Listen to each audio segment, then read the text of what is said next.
Welcome to the Recruitment Hackers podcast, a show about innovations, technology, and leaders in the recruitment industry. Brought to you by TalkPush, the leading recruitment automation platform. Hello, everybody. Welcome back to the Recruitment Hackers podcast. I'm your host, Max Armbruster. And for my first guest of 2023, I'm delighted to welcome Gustavo, who is the head of talent. Correct me if I'm wrong. Yes, I got that. Head of talent at Cuttery, one of the leading salons, beauty and hairstyling salons nationwide. Please, I'll let Gustavo introduce what the group does, but they do a lot of haircuts. I know that much. Yes. And so we're going to get into the art of hiring stylists and understanding the art of recruiting hairstylists and stylists in general. What can you do to attract this particular audience and to avoid making hiring mistakes, and talk about how that practice may be disrupted by technology, of course. Gustavo, thanks for joining. And please, what did I get wrong in my intro? No. Well, I'm the head of HR for Cuttery, and I oversee the entire HR function, including recruiting. I have a wonderful team that works day in and day out to try to find a stylist. Yes, we are a salon chain. It's a privately owned salon chain in the U.S., 500 salons in 10 states, and about 5,000 employees as a whole. And, I like to also give a little bit of framework that while we're in the business of finding stylists, some of the audience may not necessarily find that relatable because they're not looking for stylists because it's so specialized, but we're really in high volume. So we are in the high volume business of hiring. We just happen to be hiring 99% of our hires are really stylists that are working at the salons, cutting hair, coloring hair, etc. And as you can see, hair is not required to work in the company. Otherwise, I wouldn't be. For those audio listeners here, Gustavo has a very shiny cranium. So yep. Yeah. Set up the lights just so you have a third eye. Exactly. Yeah. So it looks like a halo effect. Great. Well, so to put us in the mindset of what a hairstylist is and does, we are talking about somebody who is holding a knife next to someone's face for 8-10 hours a day, chatting. And so it has to be, these are skills that are sort of interpersonal communication skills, character skills that are very hard to capture in the written form, right? So a resume is not going to tell you that much. So what are you looking for exactly? Yeah. So the number one thing we look, obviously, you got to have a license. In the U.S., you have to be licensed in order to cut hair. So that's number one thing. If you don't have a license, it's going to be hard for us to consider you. If I want to be a hairstylist, I want to get the license, how long is that process? Is that something you can just apply online, or how does that work? No, you have to go to school. You have to go to cosmetology school. There's a number of hours that have to be completed depending on the state. Some states have 1,000 hours, others have 1,500 hours. Yeah, so and they have to pay. A higher bar than getting a driving license.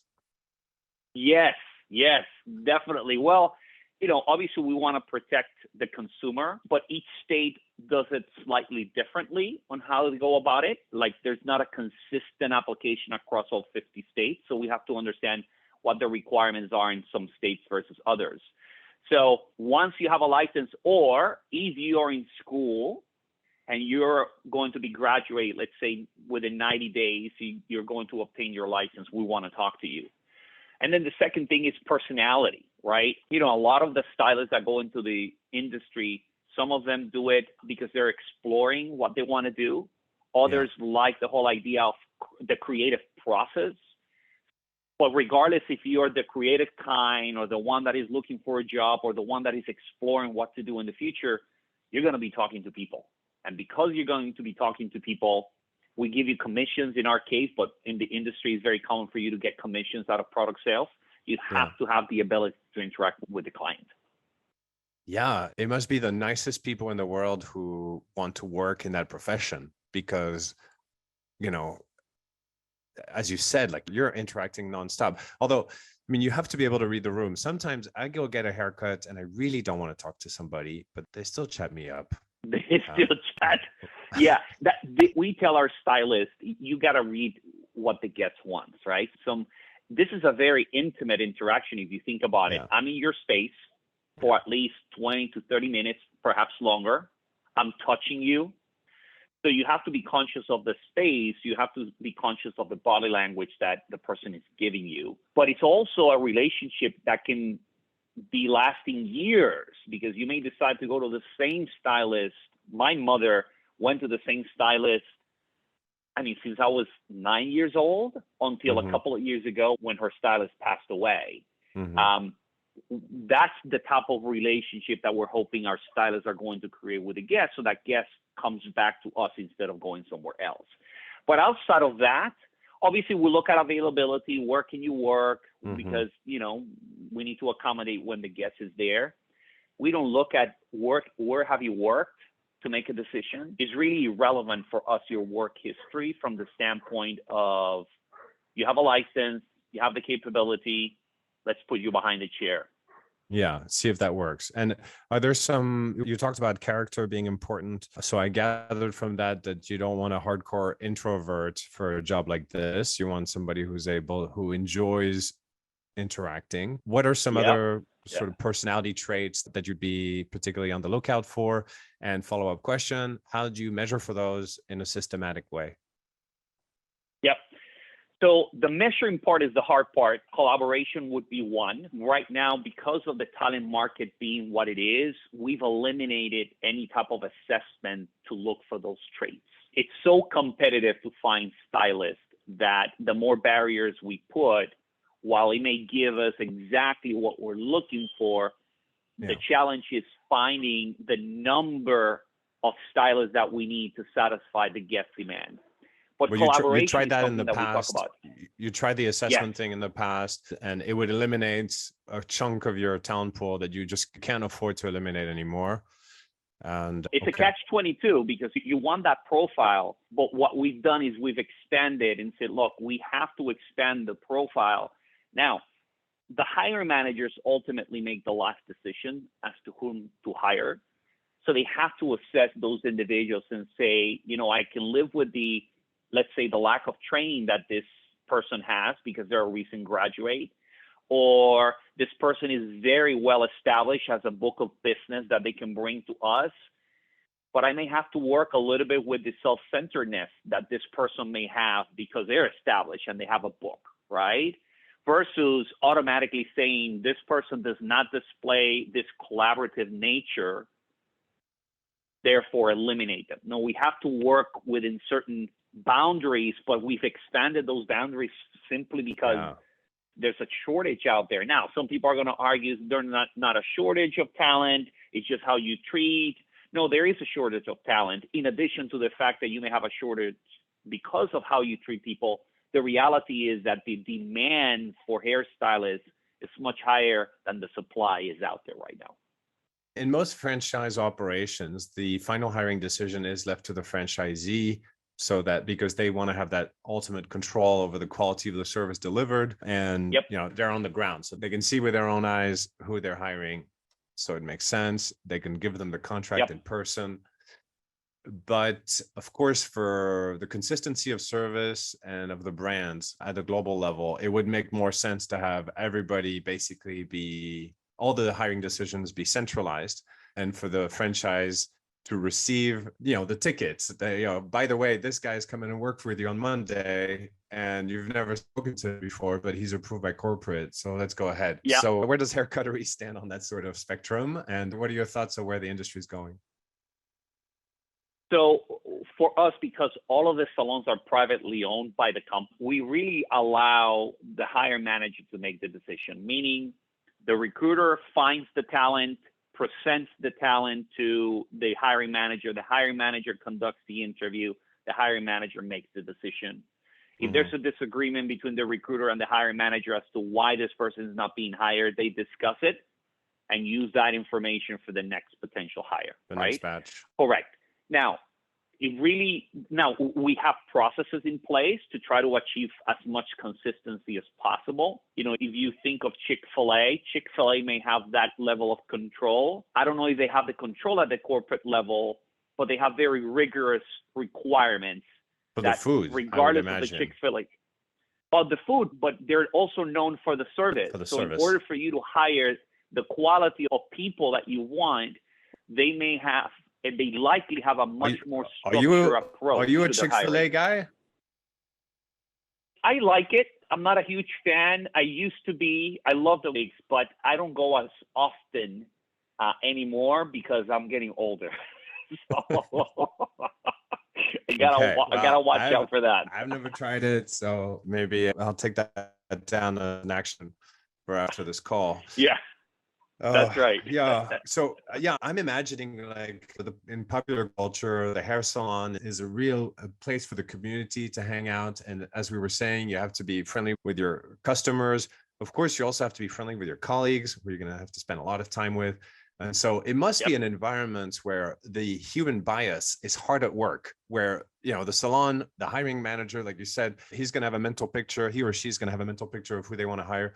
So it must be hard to fight that, particularly in a very litigious environment such as the US. I guess it's part of the magic, right? Because you want to have a team that gets along. And, if the hiring manager is stripped away from their decision on who they can work with, they're not going to be quite as happy to come to work. So hiring it works on both ends. You have to make the candidate happy, but you also have to make the hiring manager happy. Yeah, it's no different than any other industry in that regard. If somebody is saying we have to collaborate, right, and we have to be good stewards of each other's needs, then you have to have a conversation about it. You have to give parameters. In our case, we talk about the values of real, respect, responsible, and we always use them as a triad. You cannot be real without being respectful. You cannot be real without being responsible. So you have to use all three. So when somebody goes outside of that parameter, let's say they're just being disrespectful in the process, then we have a conversation in the context of that, not necessarily in the context of the decision. It's how you went about the decision, not the decision itself. Because the decision may be valid, but you were a little bit of an ass in the process, so you can't do that. Having said that, it is not a perfect process because the moment you insert humans, we have biases or tendencies or preferences, and we want those to be heard and known by others. And now you may have a push-pull. I describe to my team all the time, we are going to always have a push-pull relationship with our operation counterparts because we have a need to hire, but they also have a need to retain. So how do you create a balance between the two? I'm not saying that we're right and they're wrong. It's simply saying we have to do both and rather than saying it's one or the other. Because if you're hiring left and right, but you're losing them out the door, on the other end, at some point your hiring is going to be affected. So we talk about the fact that it is okay to have a push-pull where it's not one side winning and the other one losing, but rather saying, what are your needs? What are my needs? And how do we compromise to achieve the common goal? It sounds utopian, but the reality is that the alternative is an infighting that at the end of the day is not going to get you the hire that you need or retain that person if you end up hiring them. Yeah. You're talking about infighting as a negative, but you also say that conflict, that friction is necessary. So it's a fine line because in sales will always complain that marketing isn't delivering enough leads, and marketing will always complain that sales is not converting them well enough. And if you don't have both sides having an argument at some, maybe there's a better word for it, but a discussion or a bloody fight, one of them. If there's no conflict and there's no tension there, then they're not doing their job. They stopped caring about achieving maximum performance. So it makes sense that there would be, there'd be tension there, and that your job would be to make sure it just doesn't get bloody. Nobody bruises their knuckles. Correct. Put some parameters around it, but you have to let that play out. Because the alternative is indifference, lack of interest. Then I just go through the motions and try to, quiet quit behind closed doors because I don't want to bother anybody else because I feel that nobody listens. There has to be those discussions. Now, they're not comfortable all the time, but they got to take place. Going back to the technical, the not soft skills, but the hard skills of a stylist, the certification you said is really the main criteria. But then does it ever get to, sort of field testing or, here's a bunch of hair, cut them for us? How do you validate this in the field? Yep. So we do what we call a technical interview, which is really bringing you into the salon, and you can either bring a model, which means that you bring somebody whose hair you're going to cut, or we provide a mannequin, which is actually an actual head, or a skin. It's called a skin, which is actually something that you wrap around a head that has hair, and then you can kind of cut it.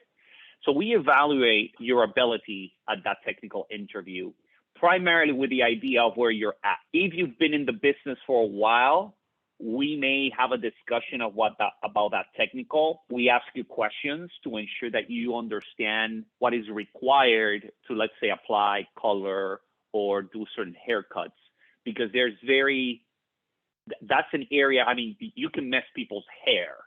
So people need to know the technical aspects of, for example, mixing color and chemicals, which is ultimately what they are. So we evaluate that.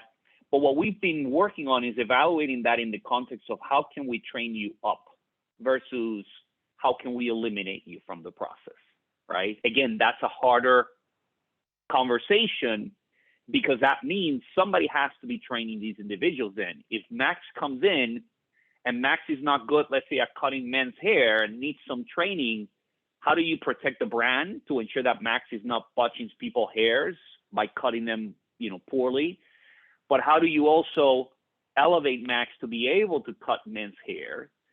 So we also have ongoing education that we do on a regular basis, because that's the way you grow. Once you get the license, it's not like you go back to the same school to learn more. You really learn by doing within the salon, by the education that you get from the company that you're working for. You mentioned that you hire some professionals who go there because they want to have an artistic mode of expression. They like styling, and they have it's a form of expression. So or it's hard, I imagine, to codify, how to style properly if you have some artistic vision in conflict. Have you had some instances where it's just easier to hire somebody a bit younger, because then you can show them the way you want it done here, whereas somebody who's been at it for 30 years be like, no, I'm going to use that much hydroxide on all the hair, and that's just the way I do it. Yeah. We actually have not encountered those instances. More experienced stylists may decide that they would prefer to work on their own. Yeah. Yep. But in the instances where we've attracted experienced stylists, they still abide by the requirements, the fact that they're dealing with chemicals. Now, some may be a little bit more liberal than others, but they all know the consequences of burning somebody's hair, for example. But you would think that if I am that experienced and I just want to do it my way or the highway in its totality, chances are that you would prefer to go somewhere else where you can actually do that on your own. Yeah. But we do encounter some of that, particularly our high producers that are producing because they have a book of business. Our main requirement is that you can't do anything that is illegal. You can't do that. You have to be a good coworker. And from time to time, there's its challenges because there's egos in the process. Yeah. But I have not heard in the 2.5 years that I've been here of instances where somebody was such a prima donna that they wanted to do it the way they wanted to do it without consideration for the well-being of the individual, meaning of the guest.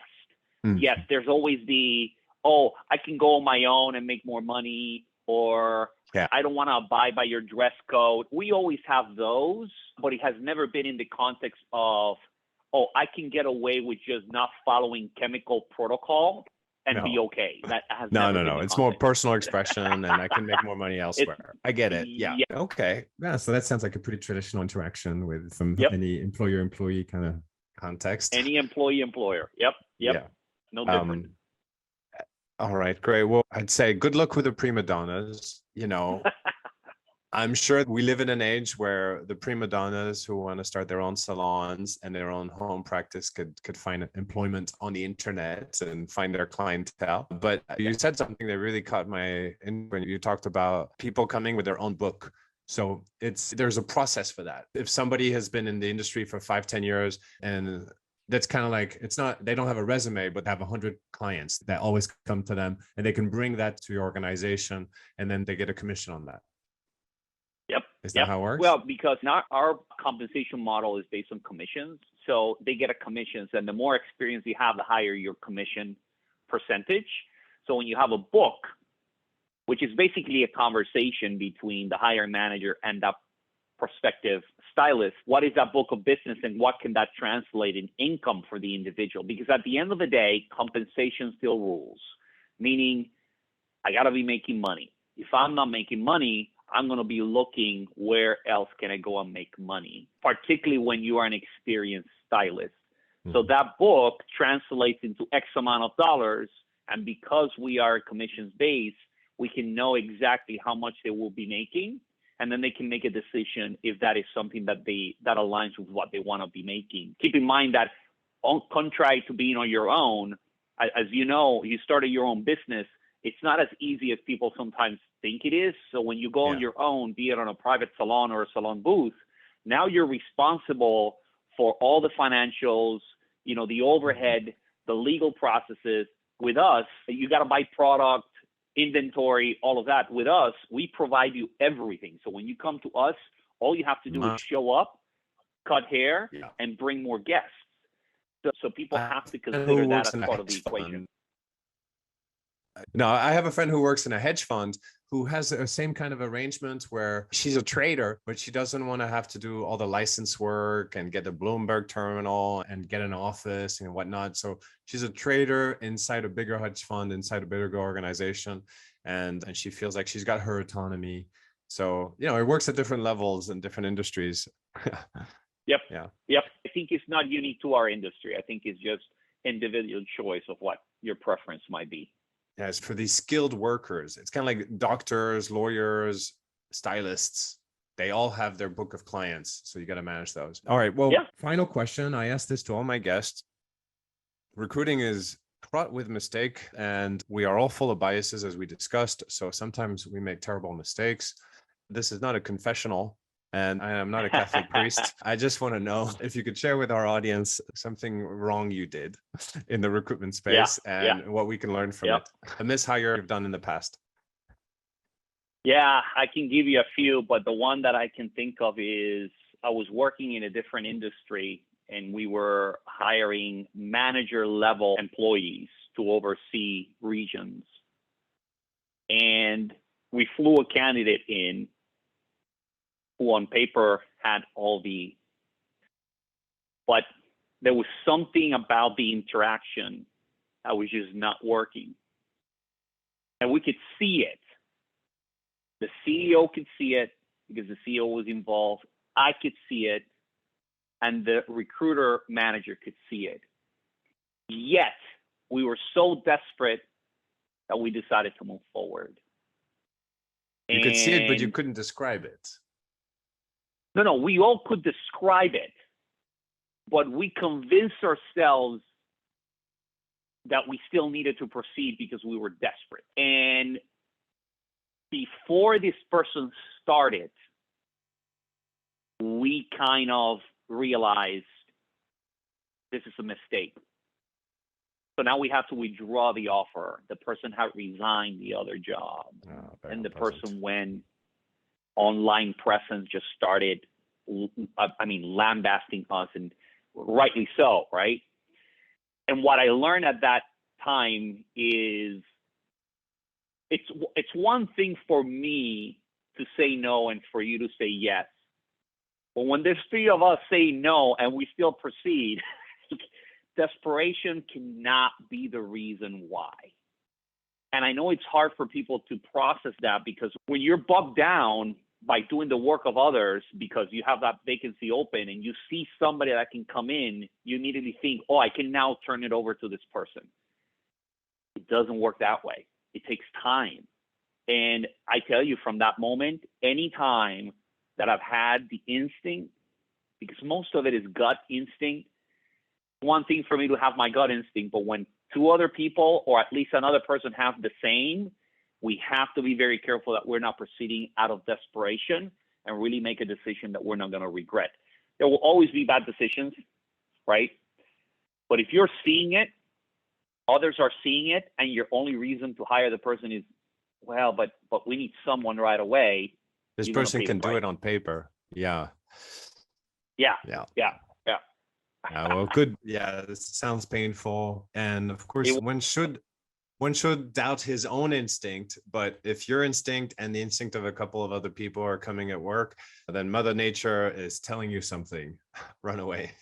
I always say it is okay if you're doubting your instincts. I start with the premise that I know I'm biased. I have my tendencies, my preferences, my way of seeing things, and that doesn't make me right. It simply makes me believe something that I have to question to keep it in check, not out of sense of insecurity, but out of sense of understanding that in order to work in the environments that I work, I have to work with others. So just because I see it one way doesn't necessarily make me right, although I may pursue that anyways. But when others are involved, man, don't go that route, because now you're all in alignment that you shouldn't do it and you still decide to do it. It was stupid. I mean, transparently speaking, it was stupid. We paid for it. It was a pain to deal with it. It didn't get legal too much, but I mean, social media, she put us out there internally, it created a little bit of discomfort, and it was all out of desperation. Yeah. Okay. Well, I'm sorry to revisit that for us, but maybe you will save good somebody reminder. from experiencing your pain sometime in the future. Yep. So thanks, Gustavo, for Yep. opening up and No for problem. your insights on that unique industry. Really appreciate you coming on to the Recruitment Hackers podcast. Absolutely. Thank you for the invite, Max. That was Gustavo Serbia from Cuttery, giving us a peek into the world of recruiting for hairstylists, a world where you have to sometimes put hair on a mannequin to test technical skills, and where you have to manage the sort of chemistry that works within each salon, where the hiring manager needs to get along well with the team, while at the same time trying to build a uniform standard for hiring. So an interesting balance there at work. Hope you enjoyed it, and that if you're interested in the beautiful world of high volume recruiting and automation, you'll be back for more. Please subscribe and share with other practitioners.